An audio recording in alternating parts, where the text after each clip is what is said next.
Welcome to the Mundaring Hills Open Studios and tonight's private viewing of the Calico Gallery. My name is Todd Halverson and I've been given the enormous privilege of being tonight's MC and introducing you to three of the amazing artists who have their artworks on display here tonight and throughout the duration of the Mundaring Hills Open Studios. In case you're not sure where you are, there is a small magazine with all the featured artists included. So yes, this magazine with all the featured artists inside, and if you turn to the centre, you will find a map with a list of those artists and their locations. Tonight's artists are Caroline Francis, Sophie Mahia, and Jenny Merritt, numbered 6, 7 and 8 respectively. And if you turn back one page, you will see their location near the centre of that page. I would now like to begin by introducing our host artist, Caroline Francis. Hostess with the mostest. Caroline grew up in Perth, and like many West Aussies, she spent many wonderful Perth summers taking full advantage of the benefits that living in the world's greatest city has to offer. Whether it be from sailing on the Swan River or holiday trips to Rottnest Island with her family, where they would live on their boat, enjoying swimming, snorkelling, and of course the treasure trove of discoveries that Rottnest Island has to offer. Caroline has and continues to draw inspiration from all of these life experiences. With a background in designing and creating jewellery, it wasn't long before Caroline began experimenting with other mediums, including but not limited to a variety of metals, concrete, wood, leather, and even tree nuts. From her studio in Midvale, Caroline excels in creating unique, organic, feminine sculptures that have enhanced both the interiors and exteriors of homes all over the world. English sounds so good. That's what I'm not getting paid to do. It is Caroline's love of life drawing that motivates her to spend a large amount of time in the Midland Bassendean area working with other artists to create some very interesting results.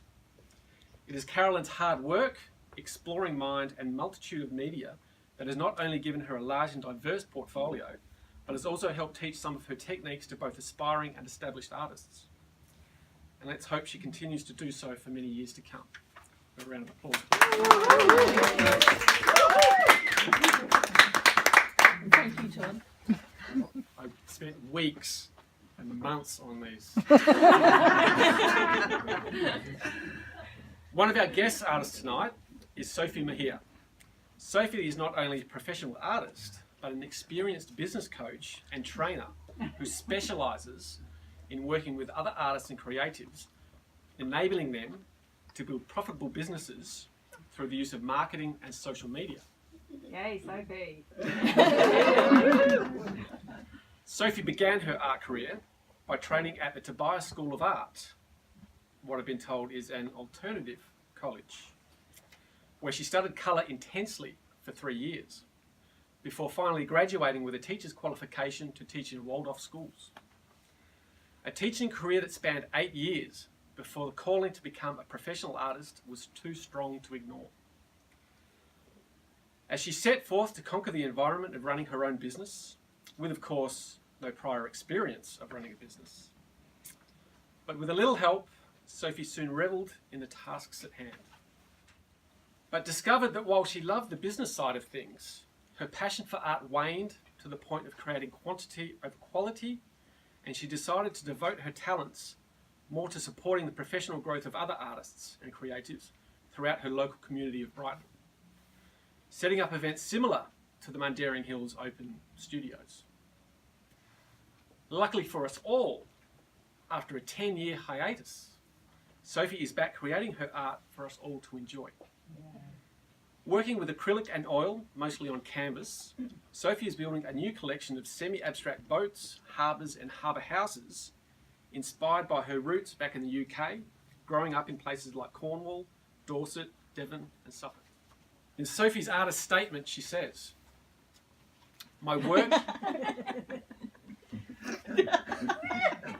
on, man. Yeah, go on. My work is all about colour. Colour in its own place and finding the hidden colours within the shapes and forms that encompass my immediate environment.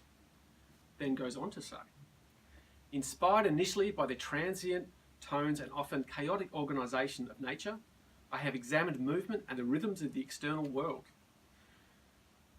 Using these structures, I have started to examine the thought process and feelings associated with representing colours on a two-dimensional surface. Sophie then finishes with, working from darkness towards light and clarity, I have embarked on a journey exploring colour dynamics, often experimenting with different textures and media to visually enhance the finished piece. Sophie Mahia, artist, business coach, and poet.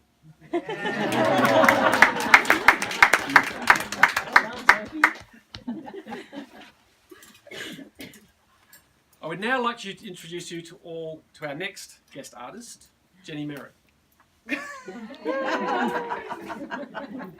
Jenny is a flamework glass artist whose expertise and creative flair, see what I did there, lends itself primarily to jewellery, but also allows her to create some absolutely stunning sculptural pieces as well.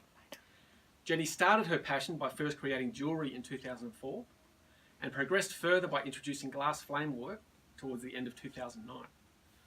Jenny is mostly self-taught and derived her knowledge through the reading of books and internet searches.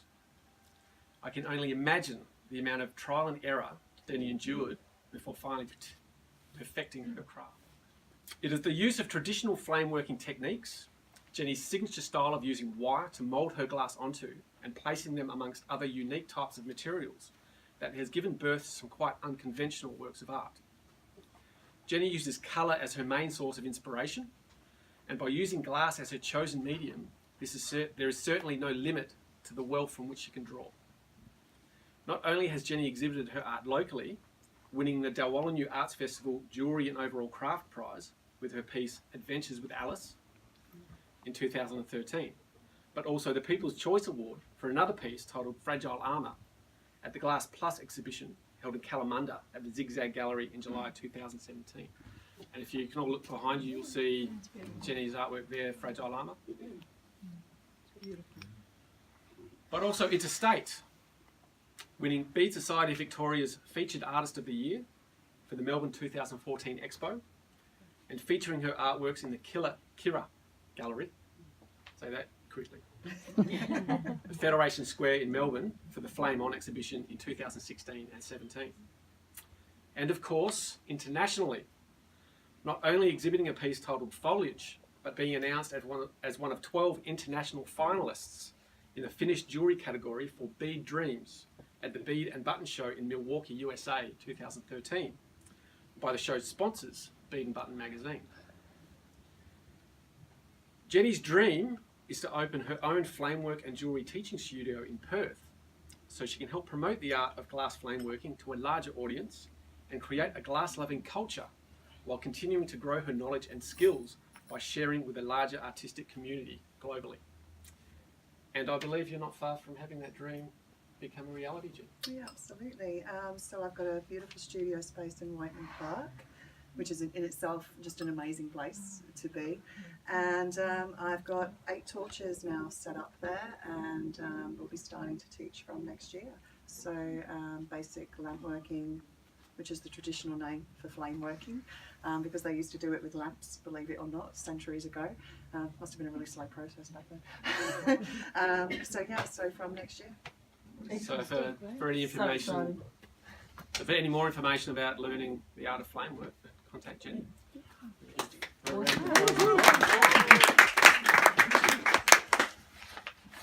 So that concludes the introduction of tonight's artists, and I would like to remind you all that the Mandarin Hills Open Studios runs over the next 2 consecutive weekends, so be sure to check out the other artists exhibiting, and for further information be sure to grab one of the booklets before you leave. Thank you very much.